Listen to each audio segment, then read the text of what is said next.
Hello friends, and welcome back to the channel for war number 5 of season 44. Another tough matchup today against a very good alliance in Salty.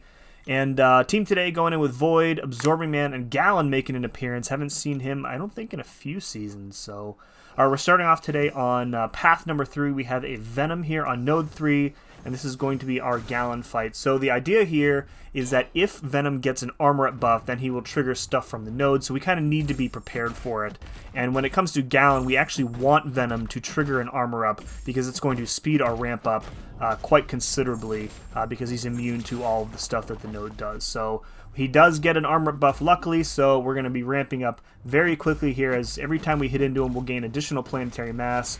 And unfortunately, when we end up triggering the harvest and ending the harvest, it leaves him at like 1% health. So, you know, a couple extra hits after that is all it's going to take. But that 1%, it reminds me of playing like old school Mega Man games where you deal a bunch of damage and the Robot Masters would be left at 1%. So here we go. Harvest triggers, leaves him at 1%, and a couple more hits finishes him off. So alright, moving on, we have a Sigil Witch here on node 12. She's a tactic defender this season, so we're going to go in with Void.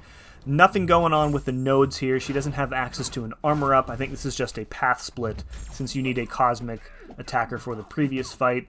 The only other thing I remember about this fight in particular is that my parries and my blocks straight up don't work like 3 or 4 times. Right there, my parry doesn't work and I take a combo, and then it fails again, I take another combo. Just very, very frustrating to take stupid and unnecessary damage, and I get very frustrated when I feel like I take damage that is avoidable, and it's even worse when I feel like it's not my fault, it's because the game isn't triggering my inputs correctly, and I'm taking combos to the face because the game doesn't want to recognize that I actually hit the block button. Right there it happens a third time, so you know, again, I've talked about it in previous videos. It is expensive to heal him up when he is boosted, and it's annoying to do so, but we get through the fight regardless. Up in section 2, we have a Gladiator here on node 24. We're going to go in here with Carl in Magma form. So Magma form gives us the immunity to Cold Snap should we get tagged by the special 1, and it gives us Incinerate immunity should we get tagged by the special 2.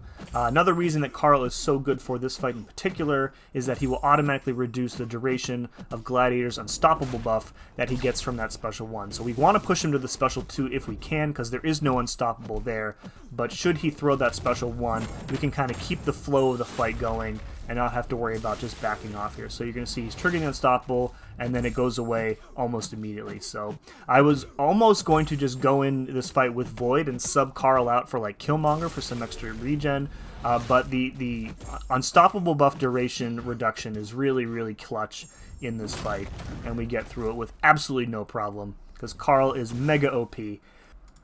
Alrighty, we have a Wiccan on 33. This is a very easy Void fight, and we're not going to heal him up. We're instead going to use a combat regen boost, because I was confident that between that and the willpower healing from the neutralized debuff that we could still end this fight at or close to a full yellow bar. You know, Void's a very good matchup for Wiccan since he's Incinerate immune, so we really don't have to worry about the most dangerous part of Wiccan's kit, and as long as we don't straight up take a combo to the face, we're almost guaranteed to gain health in this fight. As you can see, we're already almost healed back to 100. Very easy specials. You can just move back all the way to the end of the screen. You don't even have to do any actual dexes. And yeah, don't have to worry about the Unstoppable. I'm just hitting him with a heavy attack just for an extra debuff there. And right there we heal up back to a full yellow bar right on the final combo. That is textbook how you want that fight to go. So here we have an Ascended Mephisto. First time seeing one of these on node 37.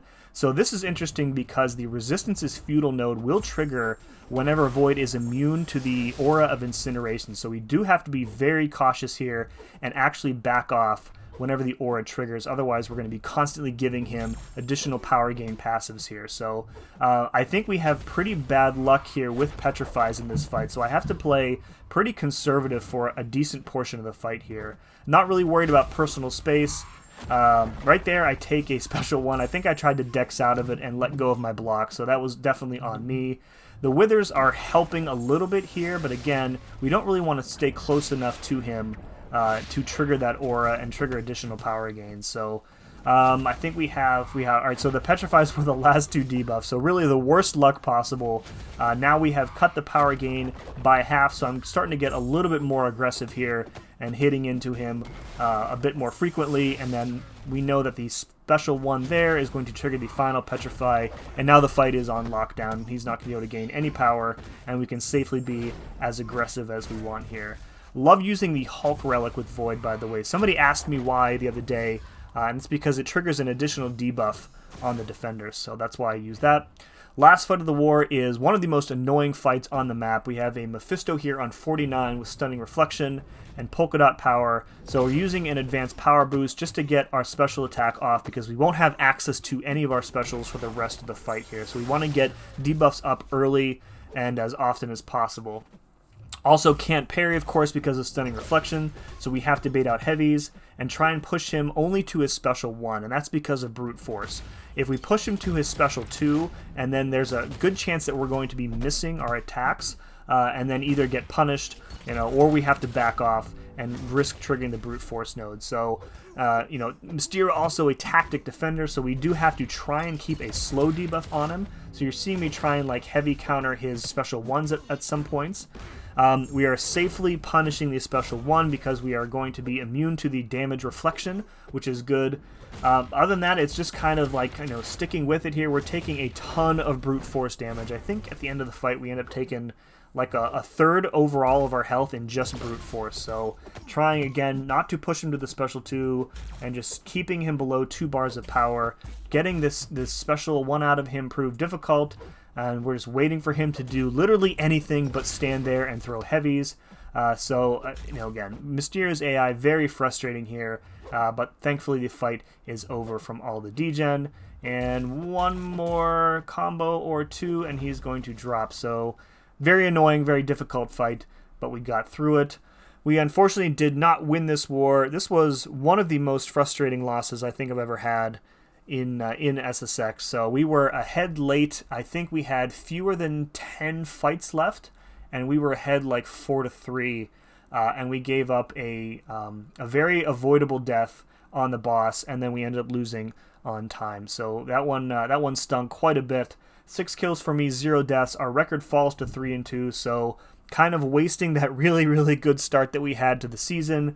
Hopefully we can come back in War 6 and bring that record back up to 4-2. So folks, if you enjoyed this, please let me know in the comments below as usual, and as always, thank you very much for watching. We'll see you again next time.